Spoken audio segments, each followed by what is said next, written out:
Assalamualaikum warahmatullahi wabarakatuh. Kami dari kelompok 5, saya sendiri Nafiah, dan ada rekan-rekan saya Jessica Febianti dan Khairul Rizqan.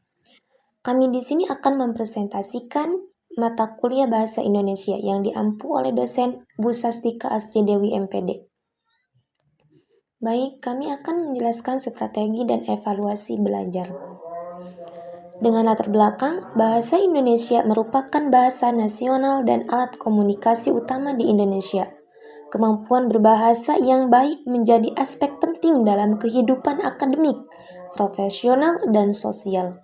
Oleh karena itu, pembelajaran bahasa Indonesia tidak hanya untuk bertujuan untuk memahami kaidah kebahasaan, tetapi juga untuk mengembangkan keterampilan menyimak, berbicara, membaca, dan menulis secara efektif.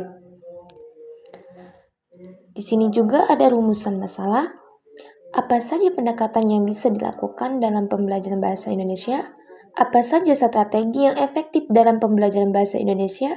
Apa saja metode evaluasi yang dapat digunakan dalam pembelajaran bahasa Indonesia?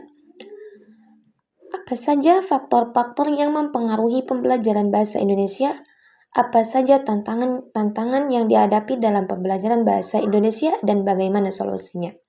Adapun tujuannya yaitu untuk mengetahui berbagai jenis pendekatan yang dapat diterapkan dalam pembelajaran bahasa Indonesia, menganalisis berbagai strategi yang dapat diterapkan dalam pembelajaran bahasa Indonesia, mendeskripsikan metode evaluasi yang dapat digunakan dalam pembelajaran bahasa Indonesia, mengidentifikasi faktor-faktor yang mempengaruhi pembelajaran bahasa Indonesia, serta menganalisis tantangan yang dihadapi dalam pembelajaran bahasa Indonesia, serta memberikan solusi yang tepat.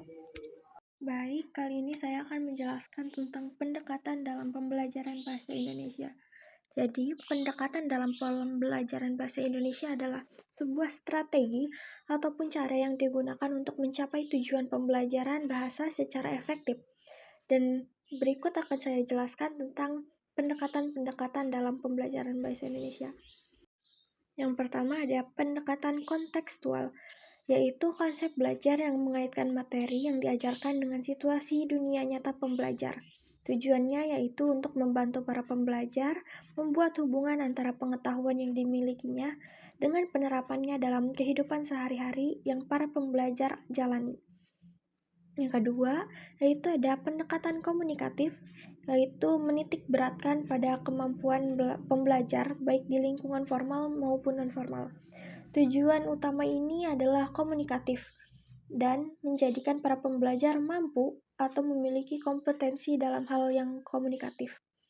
Lalu ada pula pendekatan terpadu, yaitu pembelajar bahasa Indonesia mengacu pada pengembangan keterampilan berbahasanya yang mencakup 4 aspek utama, yaitu menyimak, berbicara, membaca, dan juga menulis. Yang terakhir ada pendekatan proses. Pendekatan proses ini menekankan pada tahapan pembelajaran yang sistematis, mulai dari eksplorasi, perancangan, hingga penyempurnaan hasil belajar. Dalam pendekatan ini, pengajar berperan sebagai fasilitator yang membimbing melalui proses pembelajar yang berkesinambungan. Lalu setelahnya ada materi tentang strategi belajar bahasa Indonesia. Karena setiap individu memiliki gaya belajar yang berbeda, maka penting untuk memahami dan juga menerapkan berbagai metode yang dapat membantu mengoptimalkan pembelajaran bahasa Indonesia secara menyeluruh. Selain itu, pembelajaran bahasa juga tidak berfokus pada aspek teori saja, tetapi juga pada praktik yang berkelanjutan agar pembelajar dapat lebih mudah memahami, menggunakan, dan juga mengaplikasikan bahasa Indonesia dalam berbagai situasi. Yang pertama adalah strategi pembelajaran keterampilan menyimak. Dalam keterampilan menyimak, ada beberapa strategi yang dapat diterapkan agar proses menyimak menjadi lebih efektif dan juga terarah. Yang pertama yaitu dengan menggunakan pemberian isu tertentu. Yang kedua ada interaksi dan juga latihan kreatif. Dan yang ketiga adanya pembelajaran materi, yaitu melakukan aktivitas menyimak secara individu. Lalu ada juga tentang strategi pembelajaran keterampilan membaca. Membaca adalah suatu aktivitas yang bertujuan untuk memperoleh informasi dan juga memahami isi dari teks tertulis. Oleh karena itu, pembelajaran membaca harus memperhatikan pola berpikir yang sistematis agar dapat meningkatkan pemahaman dan juga keterampilan literasi. Untuk meningkatkan keterampilan membaca, diperlukan berbagai strategi yang efektif. Berikut beberapa caranya.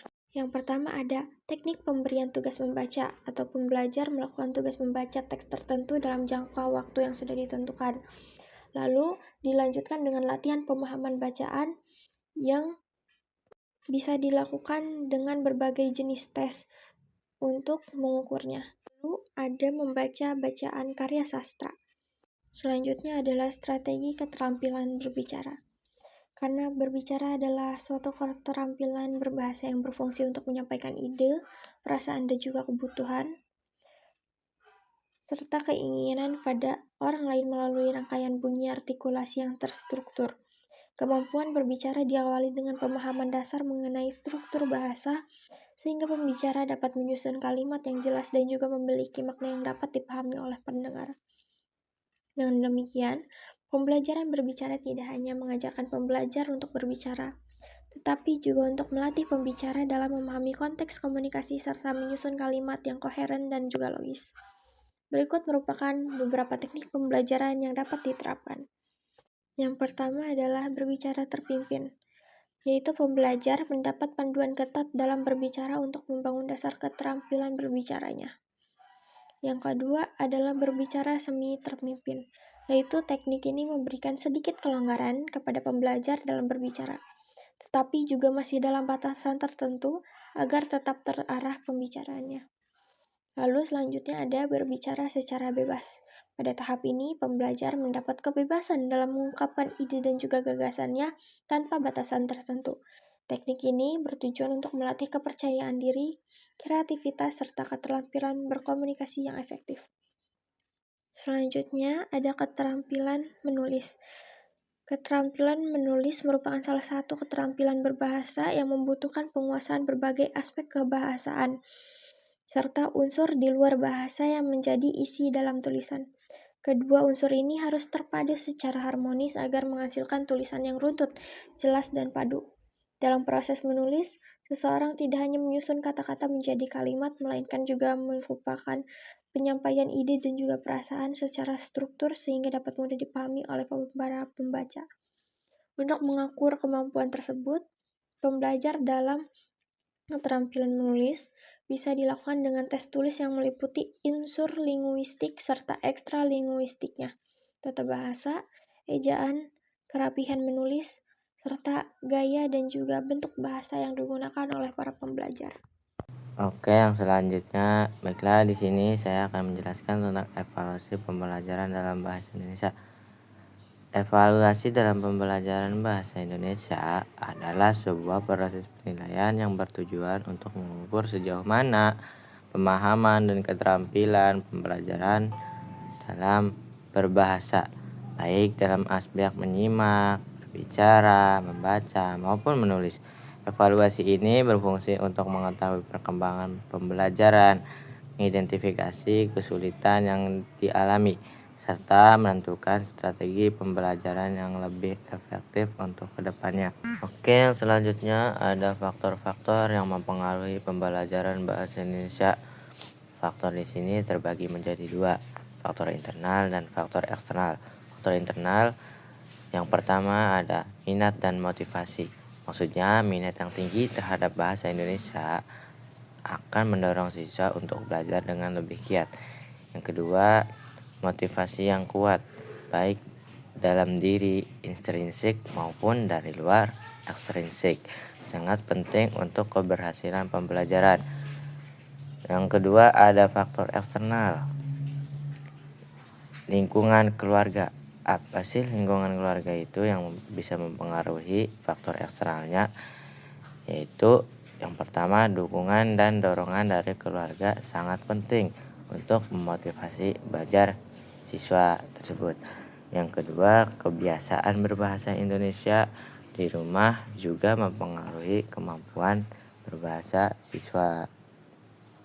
Nah, setelah faktor-faktor, kita membahas tentang tantangan dan solusi dalam pembelajaran bahasa Indonesia. Yang pertama ada tantangan, perbedaan dialek dan aksen. Maksudnya bahasa Indonesia memiliki banyak dialek dan aksen yang berbeda, tentu yang dapat membingungkan pembelajaran. Yang kedua ada penguasaan kosakata. Kosakata bahasa Indonesia yang luas dan beragam dapat menjadi tantangan bagi pemula. Yang selanjutnya ada solusi, menggunakan media pembelajaran beragam. Yang pertama, memanfaatkan video, audio, dan buku dari berbagai daerah untuk memperkenalkan dialek yang berbeda. Pembelajaran kosakata secara kontekstual, maksudnya mengerjakan kosakata dalam konteks yang relevan dan praktis seperti melalui percakapan sehari-hari.